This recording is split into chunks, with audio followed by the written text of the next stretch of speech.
Well, AEW? Speaking of patches, I wish someone would patch up this AEW show. All right.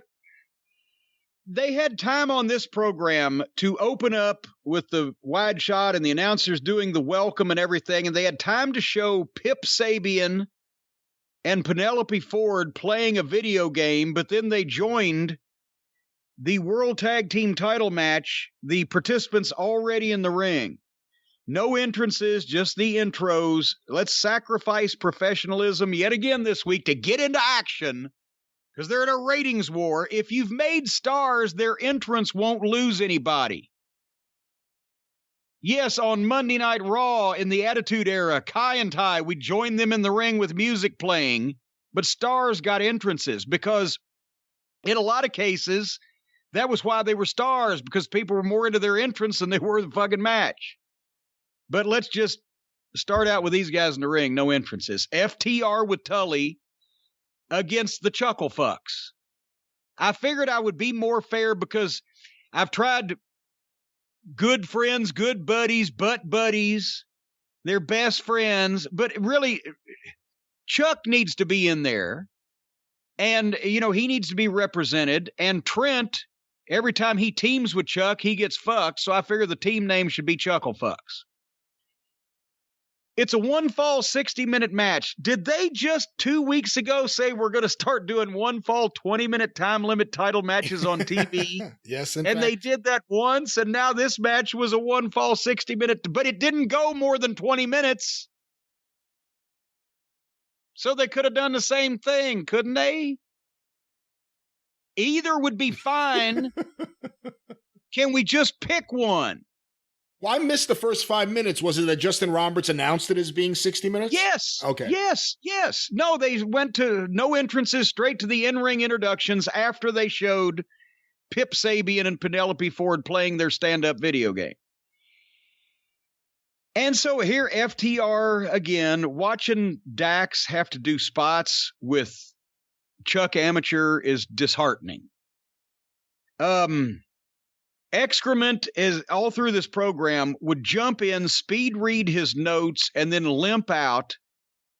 It still sounds, because he's not going to get any better. It's been a year now.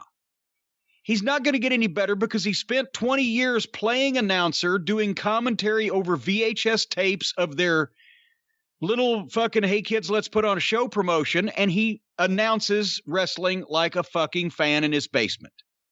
And he's learned too many bad habits. He can't sound any more legitimate or better. This is what we've got. FTR tried a double team move that Trent fucking just fell into the ropes and fucking collapsed on. It was going to be drop him on the rope, and there was Dax ready to give him the belly to back, but Trent hit the ropes and just went sideways. I don't fucking know. So then FTR soon after that went to the Midnight Express trademark drop toe hold elbow, which was our move that we would do. As long as you can fall down, the opponent cannot fuck this up. If we got an opponent that can fall down, the drop toe hold cannot be fucked up. Because you just got to shoot the guy off, and when you drop toe hold him, he falls down. That's why the Midnight would always go to that move whenever they were working with green job guys. I mean, we'd do it with top guys too, because it was a trademark move, but if we had the green job guys and it was not going to be a fucking flapjack or a double goozle or anything that required a lot of cooperation, it was going to be a drop toe hold elbow. FTR took over on Trent. It got better because they were controlling it, and Trent can work. He's just been buried by being partners of a hatchet-headed moron all this time. Dax did that incredible belly to back off the top on Trent. Vata bump. Trent bounced about 3 feet in the air.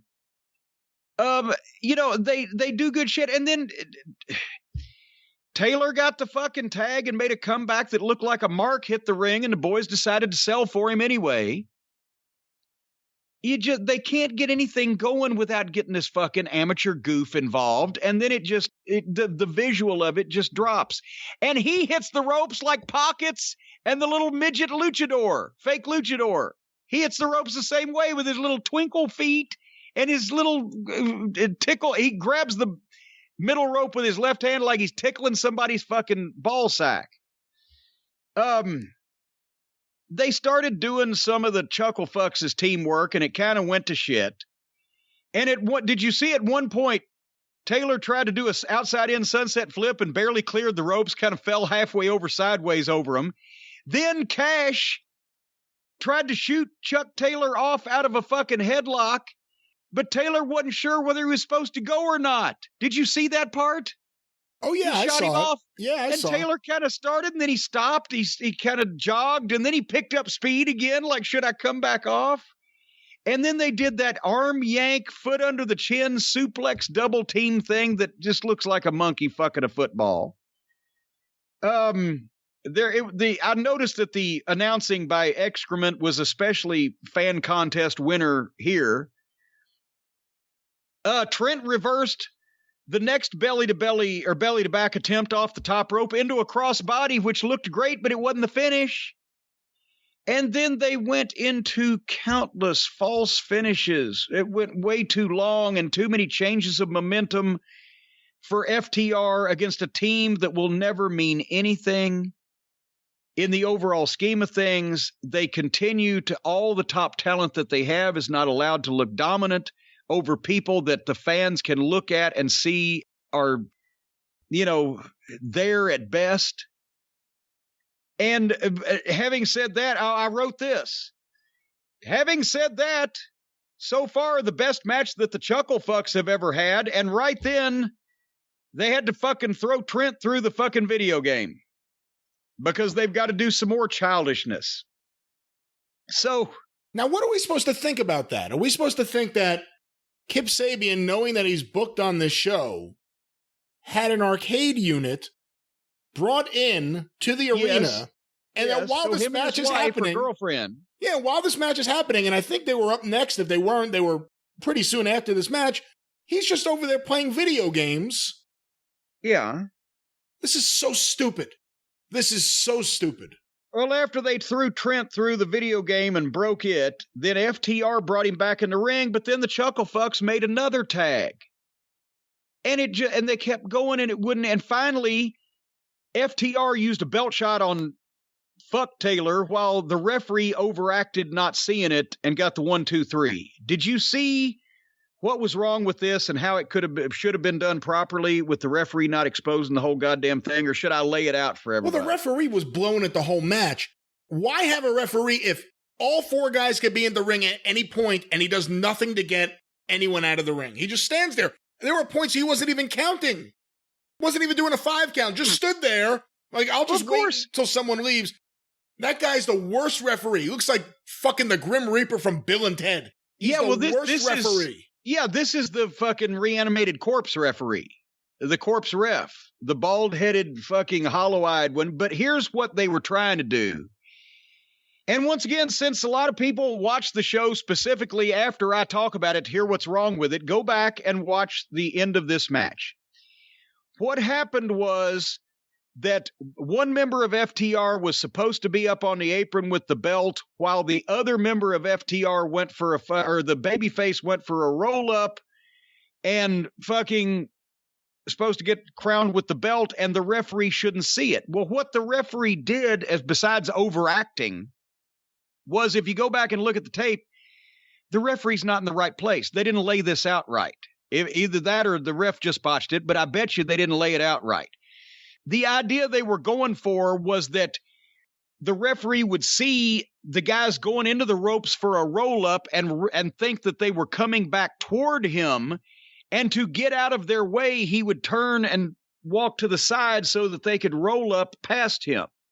Well, that's the wrong way to do it anyway, but he compounded the fucking issue by dropping down to his goddamn hands and knees in the ring and covering his head up like a live grenade had been dropped at his feet, totally making it look like that he saw the guy about to swing the belt. Instead of that he was ducking out of the way of the wrestlers, it looked like he saw the guy about to swing the belt and covered his head up because he felt so bad for the guy that got his head caved in. So it looked like he saw the fuck when it was supposed to look like he didn't. Here's how it should have been done. The roll-up comes toward the ropes first. If the referee had his back toward the ropes and was watching the action in the middle of the ring, then the member of FTR with the fucking belt could get up on the apron behind the referee's back. Just then, the roll-up starts, and the guys are both running toward the referee who's standing in front of the ropes. At that point, he sees them coming, and he turns to the left to get out of the way before they run into him.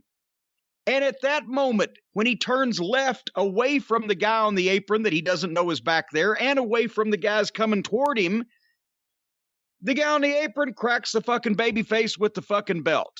And the babyface falls when the referee turns back around from his momentary diversion, and he sees the fucking heel getting on top because he's obviously fucking done something to him against the fucking rope.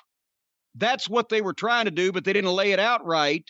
And then the referee performed it like shit to begin with. Anyway, that was the finish. So then FTR fucking leave, but here comes Miro, the Minnie Mouse loving Bulgarian fucking video game player who Penelope Ford has run and got, and he beats up both chuckle fucks single-handedly. It just took the tag team champions almost 20 minutes, but Miro beats them up single-handedly. Because they broke the video game. Then they go to the break to settle things down. They come back from the break. We're not done yet. And they're in the middle of the introductions for the next match. Did you see that also, or was that a local cut-in on my cable company's part? I think that's what I saw, too. Okay, well, they're in the middle of the fucking introductions like they'd been on the air. We just didn't know it. They didn't know they weren't. And it's Miro and Pip Sabian against Sean Maluda and Lee Johnson. But at the start of this, it's to put Miro over. I'm going to let you go back and talk about the tag match, but this all is one flowing segment. This is to put Miro over as a brute. So they got these two little guys that he can beat up.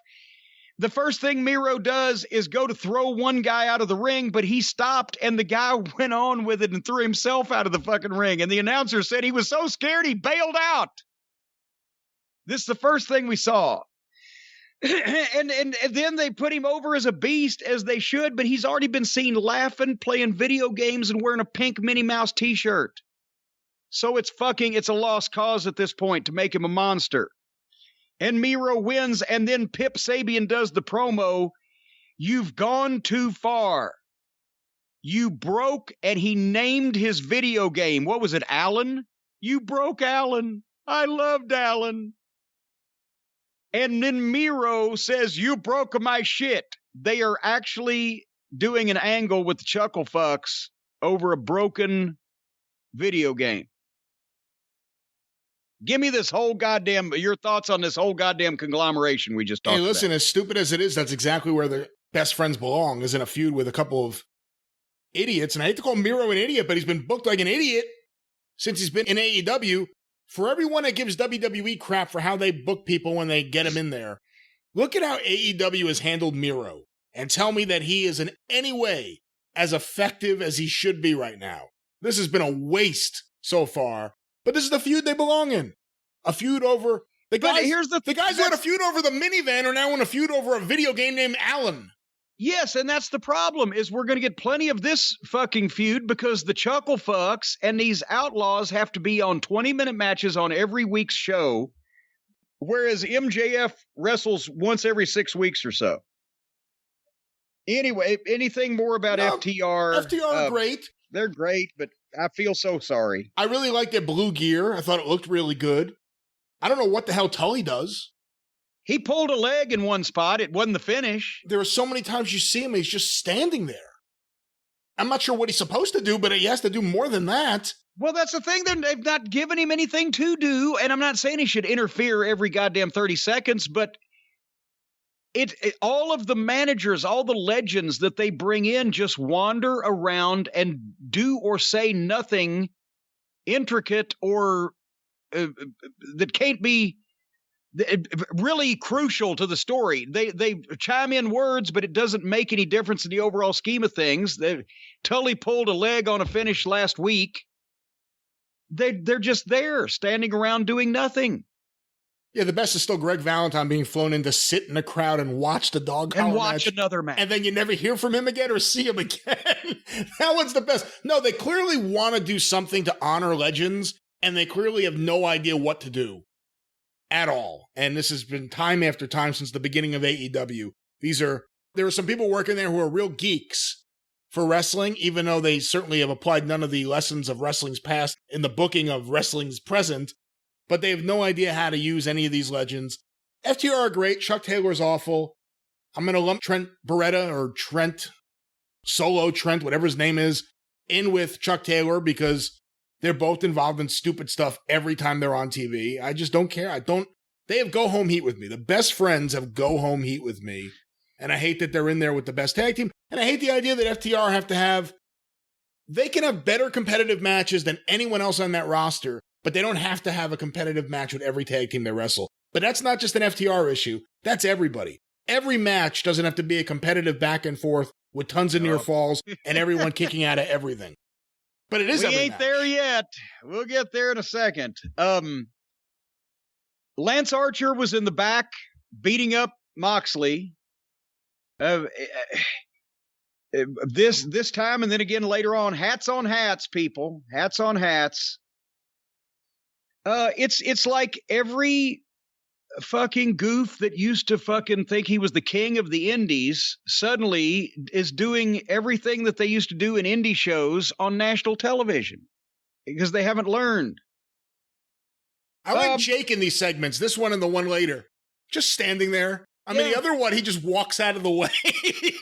This one, he's just standing there while this is happening. And then there's that big fat guy. I forget what his name was. I think he was the one he tried to be the best man before the other two people that came out. He's just standing there ignoring these two guys brawling around them until Lance Archer hits him too.